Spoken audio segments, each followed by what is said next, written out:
Chapter 12. Salome's Lessons. Prayer. Elihu's concluding lessons.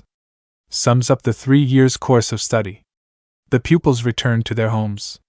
Now, when the morning sun arose, the masters and their pupils all were in the sacred grove. Now, too, Salome was the first to speak. She said, "Behold the sun. It manifests the power of God who speaks to us through sun and moon and stars. 2. 3. Through mountain, hill and vale, through flower and plant and tree. 3.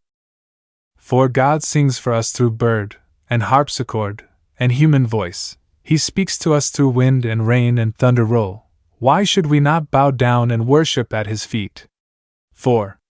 5. God speaks to hearts apart, and hearts apart must speak to him, and this is prayer. 5. 6. It is not prayer to shout at God, to stand, or sit, or kneel and tell him all about the sins of men. 6. 7. It is not prayer to tell the Holy One how great he is, how good he is, how strong and how compassionate. 7. 8. God is not man to be bought up by praise of man. 8. 9. Prayer is the ardent wish that every way of life be light, that every act be crowned with good, that every living thing be prospered by our ministry. 9. 10. A noble deed, a helpful word is prayer, a fervent and effectual prayer. 10. 11. The fount of prayer is in the heart.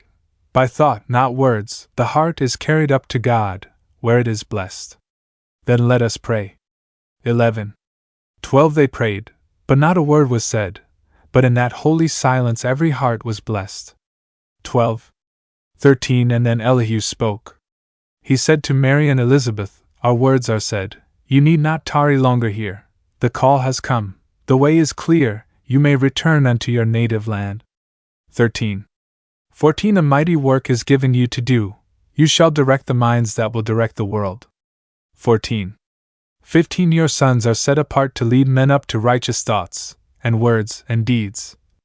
15.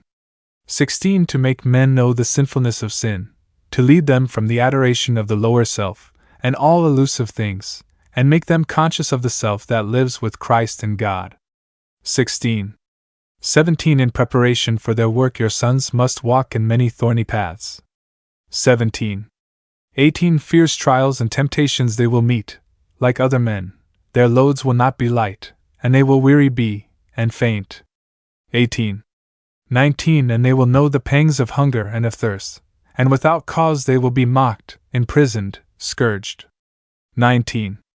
20. To many countries they will go, and at the feet of many masters they will sit, for they must learn like other men. 20. 21. But we have said enough. The blessings of the 3 and of the 7, who stand before the throne, will surely rest upon you evermore. 21. 22. Thus closed the lessons of Elihu and Salome. 3 years they taught their pupils in the sacred grove, and if their lessons all were written in a book, lo, it would be a mighty book. Of what they said we have the sum. 22. 23. Now, Mary, Joseph, and Elizabeth with Jesus and his harbinger, set forth upon their homeward way. They went not by Jerusalem, for Archelaus reigned. 23. 24. They journeyed by the bitter sea, and when they reached Engedi hills they rested in the home of Joshua, a near of kin, and here Elizabeth and John abode. 24. 25. But Joseph, Mary, and their son went by the Jordan way, and after certain days they reached their home in Nazareth. 25.